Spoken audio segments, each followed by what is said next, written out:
15 yaş idim vay otuda köydem. Fakirden tıkı mesleği yaptıydım. 15 yaş idim vay otuda köydem. Fakirden tıkı mesleği yaptıydım. Otu yandı tıkı ülke yandı tıkı. Otu yandı tıkı ülke yandı tıkı. Ağrımdan yüreğimden ağır kıyandı tıkı.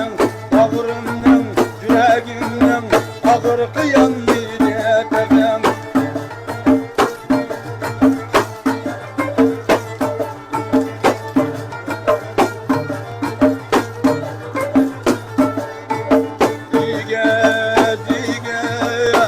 Esmegen tirek soyma soyma salmağım felek Digez digez esmegen tirek soyma soyma salmağım felek 15 yaşta tutup yarga kalmağım yürek 15 yaşta tutup yarga kalmağım yürek